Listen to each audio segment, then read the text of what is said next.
देखिए last part में आपने वेपर प्रेशर और वेपर प्रेशर को कौन कौन से फैक्टर्स अफेक्ट करते थे वो आपने देख लिया, ठीक है ना। अब यहाँ पर एक चीज़ समझते हैं, वो क्या समझते हैं, जैसा कि मैंने बताया था कि मान लेते हैं कोई एक ए वोलेटाइल लिक्विड है और उसमें बी सब्सटेंस ऐड कर रहे हो, तो मैंने आपसे कहा था कि बी दो चीज़ हो सकती है, बी खुद भी एक वोलेटाइल हो सकता है और बी क्या हो सकता है, नॉन वोलेटाइल हो सकता है। तो पहला केस हम ले रहे हैं कि बी हम क्या ले रहे हैं, वोलेटाइल लिक्विड ले रहे हैं, क्लियर। वोलेटाइल लिक्विड लेने पर हम देखते हैं कि जब दोनों को मिलाएंगे तो वो एक सॉल्यूशन बन जाएगा। जाहिर सी बात है भाई, एक वोलेटाइल लिक्विड है, दूसरा भी एक वोलेटाइल लिक्विड है, तो एक जो मोर अमाउंट में होगा वो सॉल्वेंट होगा, जो लेस अमाउंट में होगा वो सॉल्यूट होगा, क्लियर, ठीक है। तब जब दोनों को मिलाएंगे तो एक सॉल्यूशन बनेगा।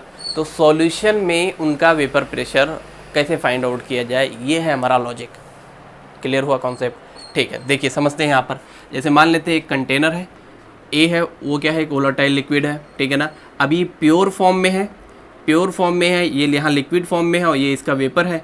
तो वेपर है तो वेपर प्रेशर भी होगा। तो मान लेते हैं इसका प्योर वेपर प्रेशर ऑफ ए क्या है, PA0 है, क्या है भाई, PA0। उसके बाद एक बी कंटेनर में लिया गया है, ठीक है ना, ये भी एक वोलेटाइल लिक्विड है। ये नॉन वोलेटाइल होता तो क्या होगा उसको हम आगे देखेंगे, अभी हम वोलेटाइल का डिस्कस कर रहे हैं। ये एक वोलेटाइल लिक्विड है, इसका भी कुछ वेपर होगा, ठीक है ना, तो ये भी वेपर प्रेशर एक्सर्ट करेगा। तो इसका जो प्योर वेपर प्रेशर होगा बी का, वो PB0 होगा, क्लियर है। अब दोनों को आपने क्या कर दिया, मिक्स कर दिया, एकदम खतरनाक वाला मिक्स किया, तो क्या बन गया, सॉल्यूशन बन गया। अब सॉल्यूशन क्या हो गया, A+B हो गया, सॉल्यूशन क्या हो गया, A+B हो गया। लेकिन याद करो प्यूरिटी वाला टॉपिक जो मैंने बताया था वेपर प्रेशर में, वो क्या बताया था कि कुछ ए मॉलिक्यूल की जगह बी खा जाएगा और बी के रेस्पेक्ट में बी की जगह ए खा जाएगा। तो मुझे एक बात बताओ, जो यहाँ पर वेपर प्रेशर होगा ए का और बी का, वो जाहिर सी बात है, ठीक है ना, बहुत ही ऑब्वियस है कि वो PA0 तो नहीं होगा और बी के लिए PB0 नहीं होगा। कहने का मतलब वो अभी प्योर नहीं रहा ना, आप इसको ऐसा लॉजिक लगा लो, ये बन गया सॉल्यूशन। अब सॉल्यूशन बन गया तो उसमें दो चीज़ मिक्स हो गई, तो जब दो चीज़ मिक्स हो गई तो वो प्योर नहीं रहा अभी, क्लियर हुआ, ठीक है ना, वो प्योर नहीं है, ठीक है। तो ए के रेस्पेक्ट में बी के रेस्पेक्ट में, मतलब ए का अपोजिट, दोनों एक दूसरे के क्या कर गए, सरफेस एरिया खा गए।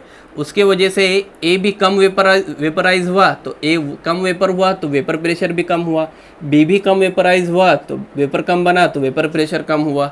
तो ये बात तो क्लियर है। अगर मैं इसको नंबर से एक्सप्लेन करूँ, जैसे लास्ट टाइम हमने इसको कितना ले लिया था, 15 ATM ले लिया था। हालांकि नॉर्मल जो एटमॉस्फेरिक प्रेशर आपका होता है वो 1 ATM होता है। ये नंबर बहुत बड़ा है, बट सिर्फ सिंप्लिसिटी समझाने के लिए कि आपको नंबर से ज़्यादा इजी से समझ में आएगा। इसको हम मान लेते हैं 25, क्या मान लेते हैं 25। आप इसको 25 उसको 15 लेके भी समझ सकते हो, इसमें कोई प्रॉब्लम नहीं होगा, क्लियर है, ठीक है। अब मुझे एक बात बताइए, जब ए का जगह कौन खाया, बी खाया, तो क्या ये जो पहले 15 था वो 15 रहेगा? जाहिर सी बात है नहीं रहेगा भाई, क्योंकि उसका कम वेपर बन रहा है, ठीक है ना। तो जो पहले 15 था, अब जो नया प्रेशर आया होगा, जो नया सॉल्यूशन के अंदर प्रेशर बना होगा ए के रेस्पेक्ट में, वो 15 नहीं रहेगा, 15 से कम ही रहेगा, क्लियर हुआ, ठीक है। और जो PB के रेस्पेक्ट में और जो B के रेस्पेक्ट में प्रेशर बनेगा वो 25 से कम रहेगा, क्योंकि यहाँ पर पूरे सरफेस में कौन था, B था, लेकिन यहाँ पर कुछ B की जगह A खा गया, तो वो 25 से कम रहेगा और ये 15 से कम रहेगा। और इसी बात को ध्यान में रखते हुए एक्चुअली में एक नया टर्म हम डिफाइन करते हैं, और उस टर्म का नाम क्या है, पार्शियल प्रेशर। अभी तक क्या आ रहा था, pure vapour pressure of A component, pure vapour pressure of B component. But जैसे ही आप सॉल्यूशन में इंटर किए कहाँ इंटर कर दिए भाई, सॉल्यूशन में इंटर कर दिए सॉरी, जैसे ही आप सॉल्यूशन में इंटर कर दिए वैसे ही प्योर वेपर प्रेशर हट गया और एक नया टर्मिनोलॉजी आ गया, वो क्या है, पार्शियल प्रेशर।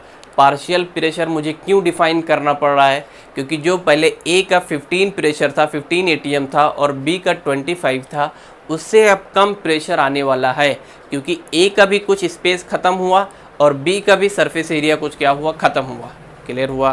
तो मैं यहाँ पर एक नया टर्म डिफाइन कर रहा हूँ। वो क्या डिफाइन कर रहा हूँ, देखो यहाँ पर मैं ये बोल रहा हूँ कि TA is partial vapour pressure, और सिंपली आप बोल सकते हो pressure, partial vapour pressure of A in solution A plus B. ठीक है, फिर से मैं बता रहा हूँ पार्शियल वेपर प्रेशर मुझे क्यों डिफाइन करना पड़ा, क्योंकि जब सॉल्यूशन में गए तो उनका ये वेपर प्रेशर कम हुआ, बी के रेस्पेक्ट में ये वेपर प्रेशर कम हुआ, क्योंकि दोनों का सरफेस एरिया कम हो गया सॉल्यूशन के अंदर। क्लियर हुआ? ठीक है, उसी तरीके से बी हम क्या डिफाइन करेंगे, पी बी क्या डिफाइन करेंगे, partial vapour pressure of B, ठीक है ना, in solution A plus B. ठीक है, क्लियर हुआ? पी ए और पी बी क्या है, पार्शियल वेपर प्रेशर किसका, कंपोनेंट ए का एंड कंपोनेंट बी का। ठीक है, अच्छा अब यहाँ पर क्या आता है, एक Dalton's law of partial pressure आता है। क्या आता है भाई, Dalton's law of partial pressure. ये क्या कहता है, ये कहता है कि अगर आपको इस सॉल्यूशन का टोटल वेपर प्रेशर निकालना है, क्या निकालना है, फिर से ध्यान से सुनना, टोटल वेपर प्रेशर निकालना है, तो मैं क्या करूँगा, अकॉर्डिंग टू डाल्टन्स लॉ ये बोलता है कि अगर आपको इस सॉल्यूशन का टोटल वेपर प्रेशर निकालना है तो आप P A plus P B को ऐड कर दो। कहने का मतलब दोनों का पार्शियल वेपर प्रेशर ऐड कर दो, आपको टोटल वेपर प्रेशर मिल जाएगा। क्लियर हुआ? लेकिन यहाँ पर किसी के माइंड में एक क्वेश्चन ये आ सकता है, वो क्या आ सकता है कि सर ये इतना सब कुछ करने की, पार्शियल प्रेशर करने के लिए क्या ज़रूरत पड़ी, अब डायरेक्टली पी ए नॉट को हम ऐड कर देते 15 और 25, आंसर 35 आ जाता। बट इसी पॉइंट को तो मैं समझा रहा हूँ, क्योंकि यहाँ पर ये जो वेपर प्रेशर है ना प्योर वाला, वो नहीं रहेगा, वो कम होगा। और कम क्यों होगा, क्योंकि एक दूसरे, दोनों जन ए और बी एक दूसरे का एरिया खा गए, सरफेस एरिया खा गए, तो वो वेपर प्रेशर आप डायरेक्टली यहाँ पर ऐड नहीं कर सकते, और इसीलिए हम पार्शियल प्रेशर का टर्म डिफाइन करते हैं। क्लियर हुआ? लेकिन अब एक माइंड में एक क्वेश्चन आता है कि अगर पार्शियल प्रेशर है तो हम कैसे मालूम करें कि उसका पार्शियल वेपर प्रेशर क्या है, क्वेश्चन है ना भाई। जैसे पी ए नॉट तो हमको मालूम था, पी बी नॉट भी हमको मालूम था, लेकिन टोटल निकालने के लिए P A not plus P B not कर भी नहीं सकते, आपको पार्शियल प्रेशर निकालना पड़ेगा। फिर दिमाग में क्वेश्चन आता है ना कि हमारे पास कोई एक मैथमेटिकल इक्वेशन होनी चाहिए, जिसमें हम नंबर पुटअप करें, पार्शियल प्रेशर निकल जाए और पार्शियल प्रेशर दोनों कंपोनेंट का ऐड कर दें और टोटल प्रेशर मिल जाए। क्लियर हुआ? क्वेश्चन समझा कि नहीं? ठीक है तो यहीं पर एक्चुअली में इसी चीज़ को बताने के लिए, ठीक है ना, कि पार्शियल प्रेशर क्या होगा, ठीक है ना। अब यहाँ पर आ रहा है इंटरेस्टिंग, कुछ बहुत ही इंटरेस्टिंग आने वाला है, ठीक है ना। इसी पार्शियल प्रेशर को बताने के लिए एक बाबा आए। कौन आए? जिस बाबा का हम पिछले आधे घंटे से वेट कर रहे थे, और वो बाबा का नाम क्या था? राउल्ट बाबा। क्या नाम था भाई? ठीक है ना, एक फ्रेंच केमिस्ट हैं, ठीक है ना। राउल्ट बाबा क्या हैं? फ्रेंच केमिस्ट हैं। इन्होंने बताया कि वो जो प्रेशर कम हुआ है ना, प्योर से वेपर प्रेशर कम हुआ है, और जिसकी वजह से पार्शियल प्रेशर डिफाइन करना पड़ रहा है, वो कितने से कम हुआ है, ठीक है ना। चमत्कार ही कर दिया इन्होंने, ठीक है ना। ये क्या बता दिए कि वो कितने से कम हुआ है, ठीक है ना। Very interesting. तो इन्होंने क्या बताया कि किसी भी कंपोनेंट का सॉल्यूशन के अंदर, ध्यान से सुनना मेरे वर्ड, ये सब वर्ड बार बार आ रहे हैं ना, तो आपको कंफ्यूज हो सकता है, कन्फ्यूज़न, तो बहुत ही केयरफुली सुनना। किसी भी कंपोनेंट का पार्शियल प्रेशर हम कैसे निकालते हैं? अकॉर्डिंग टू राउल्ट बाबा का चमत्कार, वो क्या है? डायरेक्टली प्रोपोर्शनल होता है मोल फ्रैक्शन ऑफ उस कंपोनेंट का, ठीक है ना। इसीलिए मैंने आपको कहा था मोल फ्रैक्शन पढ़ाते हुए कि मोल फ्रैक्शन आपको डायरेक्ट तो सिलेबस में नहीं दिया हुआ है, पहले प्रीवियस ईयर के सिलेबस में रहता था, लेकिन मोल फ्रैक्शन का हम यूज़ करेंगे, इसीलिए मैंने वहाँ पर बताया था, ठीक है ना। जिस को मोल फ्रैक्शन से डाउट है, ठीक है ना, मैं लिंक डिस्क्रिप्शन में डाल दूँगा, आप उसको देख सकते हैं, ठीक है ना। और partial pressure of B is directly proportional to mole fraction of B. Clear हुआ? दिस इज़ राउल्ट लॉ, और कुछ नहीं है। राउल्ट लॉ यही है, राउल्ट बाबा का चमत्कार यही है। आप मुझे बताइए, प्रोपोर्शनलिटी साइन हटाने के लिए आप एक कांस्टेंट यूज़ करेंगे, यहाँ पर भी एक कांस्टेंट यूज़ करेंगे, और यहाँ पर जो कांस्टेंट होगा वो क्या होगा? Pure vapour pressure of A, यहाँ पर होगा pure vapour pressure of B, ठीक है ना। बाबा का चमत्कार, क्लियर है? बाबा का चमत्कार। देखो कितनी मज़ेदार बात बता दी इन्होंने, ठीक है ना। ठीक है ना। कितनी ही इंटरेस्टिंग और मज़ेदार बात बता दी कि सॉल्यूशन के अंदर जो वेपर प्रेशर कम हुआ, अभी मैं इसको मैथमेटिकल से बताऊंगा कि क्यों कम हुआ है और कैसे कम आ रहा है, ठीक है ना। जस्ट वेट करिए। इन्होंने क्या बता दिया कि किसी भी कंपोनेंट का पार्शियल प्रेशर हम कैसे डिफाइन करेंगे, उसके मोल फ्रैक्शन से और उसके प्योर वेपर प्रेशर, प्योर जब वो अलग एक कंटेनर में था, प्योर वेपर प्रेशर और उसी का मोल फ्रैक्शन से जब आप मल्टीप्लाई कर देंगे तो आपको मिल जाएगा partial vapour pressure of that particular component. I hope यहाँ तक क्लियर हुआ होगा। और बाबा का, चमत्कारी बाबा का, ठीक है ना, एक जो लॉ आया वो आपको फील हुआ होगा कि वो क्या है, ठीक है। अब इसको मैं आपको एक नंबर से एक्सप्लेन करता हूँ। मैं क्या बता रहा हूँ, हम ये कह रहे हैं कि जो PA0 15 था तो PA कम आना चाहिए, ये हमारे कहने का मकसद था, क्योंकि यहाँ पर वेपर क्या बन रहा है, A का कम बन रहा है। मैं ये कह रहा हूँ कि जो PB0 25 था तो PB 25 से कम आना चाहिए, क्योंकि B के वेपर यहाँ पर कम बन रहे हैं। क्लियर हुआ। इसको जस्ट जल्दी से कॉपी करिए, फिर मैं आपको इसका जो मैथमेटिकल है एक वैल्यू पुटअप करके फिर मैं आपको एक्सप्लेन करता हूँ, ठीक है। ये क्लियर हो गया। राउल्ट बाबा क्या था, ठीक है ना, राउल्ट का लॉ क्या था, पार्शियल वेपर प्रेशर हमने क्यों डिफाइन किया, क्योंकि सॉल्यूशन में जाने के बाद जो प्योर वेपर प्रेशर था वो डिक्रीज़ हुआ। अब मैं आपको एक नंबर, हालांकि ये नंबर ऐसा नहीं कि ऐसा ही होता है, ये ऑलरेडी बहुत ज़्यादा एटमॉस्फेरिक प्रेशर है, ठीक है ना, क्योंकि आप समझते हो कि जो नॉर्मल एटमॉस्फेरिक प्रेशर होता है वो 1 atm होता है, तो 15 तो बहुत ज़्यादा हो जाएगा। लेकिन सिर्फ आपको फील कराने के लिए, समझाने के लिए कि वो कम कैसे होता है, ठीक है ना, इसके लिए मैं एक रैंडम नंबर ले रहा हूँ 15 और 25, ठीक है ना। अब मैं क्या कह रहा हूँ और राउल्ट बाबा क्या कह रहा है कि और सॉल्यूशन के अंदर जो वेपर प्रेशर है पार्शियल वो डिक्रीज़ हो रहा है, तो उसको समझते हैं कैसे। मुझे एक बात बताओ, राउल्ट बाबा के अकॉर्डिंग फॉर्मूला क्या आ गया, PA = PA0 एंड XA, ठीक है ना। XA is what, mole fraction of A। उसी तरीके से PB का क्या फॉर्मूला आ गया, PB0 and mole fraction of B। अब मुझे याद करो मोल फ्रैक्शन वाले लेक्चर में मैंने कहा था जब भी किसी सॉल्यूशन में 2 पार्ट रहेंगे, सॉल्यूट और सॉल्वेंट, तो दोनों का मोल फ्रैक्शन कितना आता है, 1 आता है। क्लियर है, दोनों का मोल फ्रैक्शन कितना आता है, 1 आता है। इसका मतलब क्या हुआ कि XA खुद क्या होगा, ये तो 1 के इक्वल होगा। अभी दोनों चीज़ें हैं तो दोनों का कुछ ना कुछ तो मोल फ्रैक्शन होगा, चाहे इसका 0.9 हो या इसका 0.1 हो या इसका 0.8 हो, 0.2 हो, 0.3 हो, 0.7 हो, दोनों का मिला के 1 आता है। क्लियर हुआ। अगर सॉल्यूशन में दोनों प्रेजेंट है तो दोनों कुछ ना कुछ अपना मोल फ्रैक्शन कंट्रीब्यूट करेंगे, ठीक है ना। इसका मतलब मैं ये बोल सकता हूँ कि XA भी 1 से छोटा रहेगा और XB भी 1 से छोटा रहेगा। क्यों, क्योंकि दोनों का एडिशन 1 आ रहा है ना, तो खुद अपने आप में इंडिविजुअल 1 से वो क्या रहेंगे, छोटे रहेंगे। अब मुझे एक बात बताओ कि हम मान लेते हैं कि XA को आप बहुत भी छोटा कर दो, कितना कर दो, 0.9 कर दो, जस्ट 1.1 का डिफरेंस लेके आओ, तो XB ऑटोमेटिकली कितना हो जाएगा, 0.1, क्योंकि दोनों का एडिशन क्या आना चाहिए, 1 आना चाहिए। अब आप खुद बताना, PA0 आपने कितना लिया था, ठीक है ना, इसको देखो, PA0 आपने कितना लिया था, 15 लिया था। 15 को जब आप मल्टीप्लाई करोगे 0.9 से, तो 15 9 कितना होता है बताओ, 15 9 होता है 135, एक डिजिट के बाद पॉइंट है तो ये लगा दिया 13.5। आप खुद बताना 13.5 बड़ा है कि 15 बड़ा है, ऑब्वियसली 15 बड़ा है। इसका मतलब PA छोटा हो गया PA0 से। यही तो पूरी कहानी थी पार्शियल प्रेशर को इंट्रोड्यूस करने के लिए। क्लियर हुआ, फील आया कि नहीं, पहले ये बताओ, ठीक है ना, कमेंट सेक्शन में बताओ फील आया कि नहीं, तभी मज़ा आएगी, ठीक है ना। PA जो पार्शियल वेपर प्रेशर है वो कम आता है प्योर वेपर प्रेशर से, उसी तरीके से PB का भी क्या आएगा, कम आएगा। इसको भी समझ लो, बहुत सिंपल है, देख लो। आप डायरेक्ट नंबर लिखो, PB = ये कितना लिया था आपने, 25 लिया था। क्लियर है।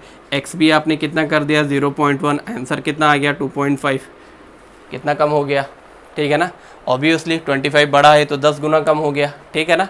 तो इससे क्या समझ में आया कि जो पार्शियल वेपर प्रेशर है वो प्योर वेपर प्रेशर से कम आता है, चाहे वो A का हो चाहे वो B का हो।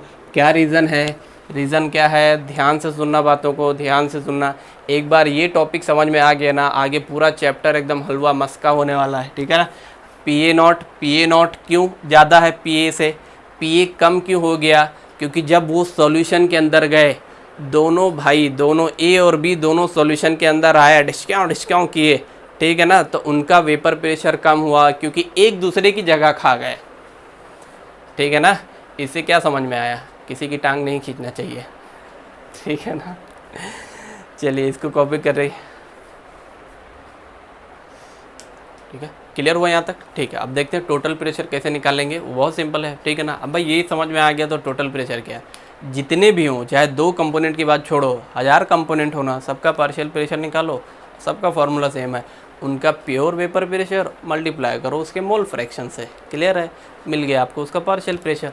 पार्शियल प्रेशर मिल गया तो सबके पार्शियल प्रेशर को ऐड कर दो, आपको मिल गया टोटल प्रेशर। इसी को एक बंदे ने बता दिया, वो उसका नाम पड़ गया Dalton's law of partial pressure, clear है। तो Dalton's law of partial pressure के अकॉर्डिंग आप क्या लिखते हो, PT is equal to PA plus PB, ठीक है ना। याद रखना PA नॉट और PB नॉट नहीं लिख सकते क्योंकि सॉल्यूशन के अंदर ये वेपर प्रेशर कम होता है, अभी जस्ट मैंने एग्जांपल के साथ भी बता दिया, ठीक है। तो PA क्या था, PA था PA नॉट और XA mole fraction, plus PB क्या था, PB नॉट XB, क्लियर हुआ, ठीक है। अब मुझे एक बात बताइए, अगर कोई भी बाइनरी सॉल्यूशन है तो XA प्लस XB कितना होगा, 1 होगा, दोनों का मोल फ्रैक्शन ऐड करोगे तो 1 मिल जाएगा आपको। तो यहाँ से XB कितना आ जाएगा, XB आ जाएगा 1 माइनस XA, ठीक है ना। कहने का मतलब XA को या XB को दोनों में से किसी के एक जगह पे रख सकते हो आप। तो P total is equal to PA not XA plus PB not, XB की जगह पे आप क्या रख दो, XB की जगह पे रख दो आप 1 माइनस XA, 1 माइनस XA, ठीक है ना। अंदर मल्टीप्लाई कर दो ब्रैकेट के अंदर, PA not XA plus PB not minus plus into minus minus PB not XA, clear है। यहाँ पर देखेंगे XA कॉमन है, यहाँ पर XA कॉमन है, XA को आप कॉमन ले लो, XA ये बन गया PA नॉट, ये माइनस वाले टर्म में है, ये माइनस टर्म है, माइनस PB नॉट प्लस ये अलग आ जाएगा अपना PB नॉट।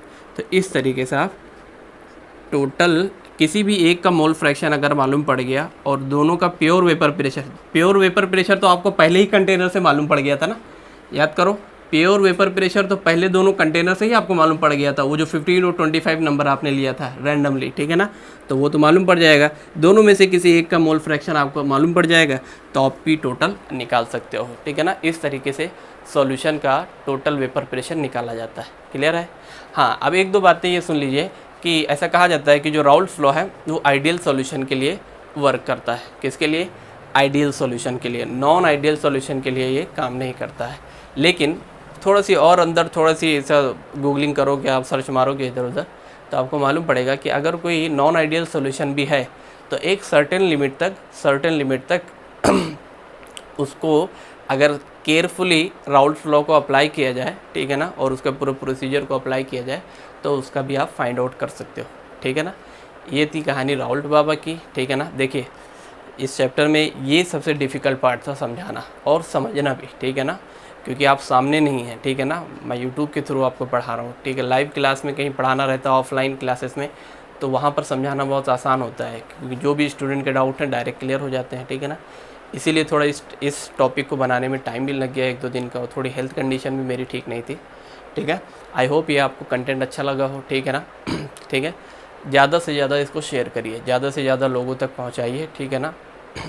आप भी लोगों की हेल्प करेंगे, जैसे मैं आपकी कर रहा हूँ, आप मुझे देख पा रहे हैं, वैसे आप भी शेयर करके लोगों की हेल्प करिए, क्लियर है, ठीक है ना। बहुत ही कंटेंट मतलब है बहुत ज़्यादा यूट्यूब पर, बट कहीं कहीं पर बहुत सारा इधर उधर है, कम ज़्यादा है, ठीक है ना। मैंने खुद भी सर्च किया इन सब टॉपिकों को, बट उतना यूज़फुल मुझे कहीं लगा नहीं, ठीक है ना। तो सॉरी, आई होप आपको ये अच्छा लगा हो, ठीक है ना। चलिए मिलते हैं नेक्स्ट वीडियो में, ठीक है ना, जो आगे कॉलिगेटिव प्रॉपर्टी है, ठीक है ना, उसको डिटेल में समझना है, ठीक है। एक बार वेपर प्रेशर समझ में आ गया ना तो फिर आगे की कहानी बहुत सिंपल हो जाती है आपकी, ठीक है। ओके, मिलते हैं नेक्स्ट वीडियो में, बाय।